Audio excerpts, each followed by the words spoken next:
Welcome back. You're watching Business Morning on Channels Television. Of course, one of our biggest stories that we're tracking here for you is the temporal closure of the Nnamdi Azikiwe International Airport in Abuja. And there was a world press conference yesterday where the Minister of Information and the Minister of Transport as well talked about how far they've come, and of course made the official announcement that the airport will be shut down from midnight on Wednesday and would remain closed for 6 weeks as repair work is carried out on the runway. Speaking to Channels Television correspondent in Kaduna, Chimize Onyocha, he says there's increased security as well as most of the contractors trying to quickly finish up on works started to make sure that the Cardinal International Airport is ready to serve as an alternative airport for Abuja-bound passengers. There's also increased activities for that's extracurricular activities now, and we have the residents quite excited at the opportunity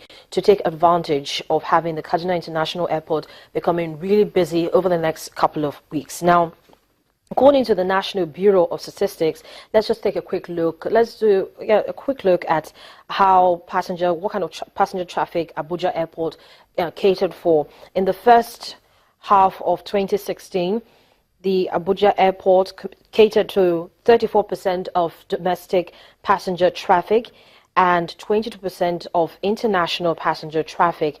For the first 2 quarters of 2016, of course, a further breakdown, we have Abuja Airport catering to about 34% of domestic passenger traffic and 18% of international passenger traffic. So we're taking a look at the state of airports vis-a-vis this temporal closure of the Abuja Airport that we've been talking about since we started the program. I'm being joined on the program now by a public affairs analyst and a member of the Lagos Chamber of Commerce and Industry, Otumba Dele Ajayi-Smith. Good morning to you. Good Otumba, morning. And thank you for joining me on the program. Thank you. So in the build-up to today, there's been a lot of issues coming up, and there have been a lot of comments. But just give us your thoughts on this temporal closure of the Abuja International Airport. Well, I think it's very necessary because it involves security of life and property. You will agree with me that the greatest thing that must be prevented is air accident, especially when landing. And so if government decided to do it at a particular moment, I don't see anything wrong in that. I think it's a good thing.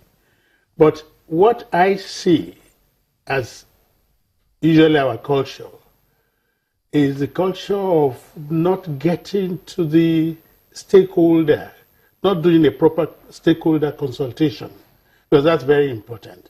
It will enable a lot of people to get prepared for it.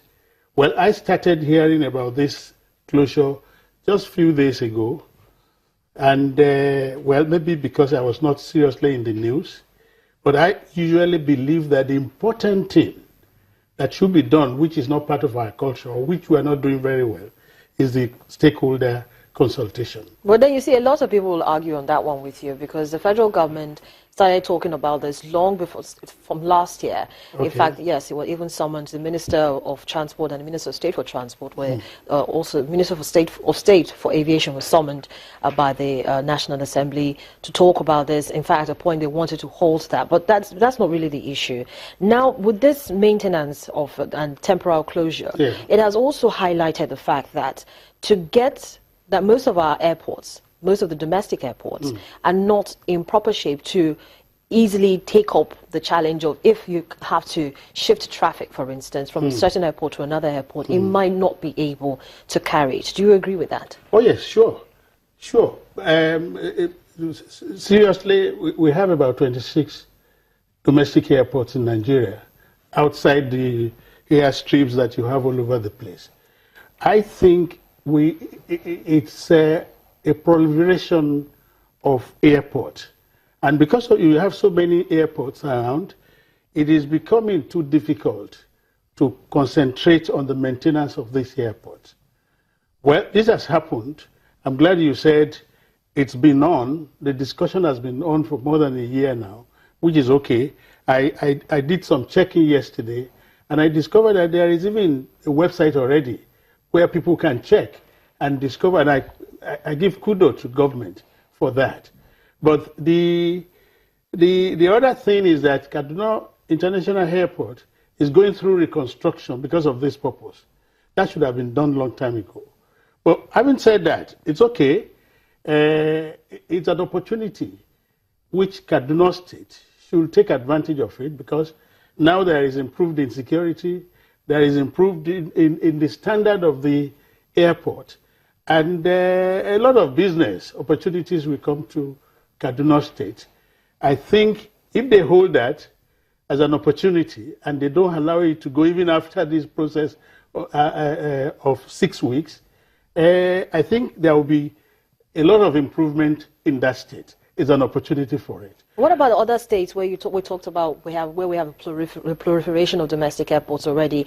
We have some states like, well, I'll talk about Benue State, for instance, yeah, where you have supposedly supposed to have a cargo airport, but that doesn't function. So you don't even have flights coming into Benue State because the airlines don't look at it as a viable option. So why have an airport in the first place? And it's just there, rotting away. And we have countless others like that that are not being fully utilized. At a time like this, now that we see that the federal government has, is ramping up trying to improve airport infrastructure, for instance, is this a time to begin to rationalize some of these other airports that we have, temporarily close them down, and maybe begin to look at the option of having railways, for instance, to take, take commuters from one state to the closest state, so you can take... Of course, absolutely. That's necessary. Border flights. You have just mentioned what should be the solution, because there is no basis to have, at most, in most of the countries that I have visited,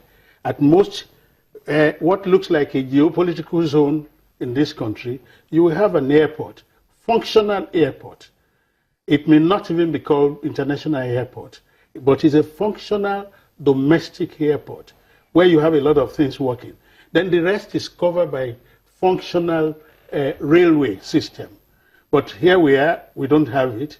We hope with the new arrangement, with the good news today that the Vice President is coming, the acting President is coming to launch the Ibadan Lagos railway project, railing project, and so on and so forth. For instance, from here, in fact, many of the things we do in this country are not realistic for business, and that's why we have a lot of problems on our roads. If you depends everything on the road, all big trailers running through the roads and so on and so forth, then you get the road damaged. You know how long it's been taking for us now to repair the Ibadan Express Road. Benin axis is still there. It's under construction, quite all right. But I think the right thing indeed should be using railway to take a lot of people, because most of the airports you have, I'm sure I remember we used to have one in Ibadan. Definitely, it's probably 10% active. There is one in Benin that I remember, and there are a lot of that spread over.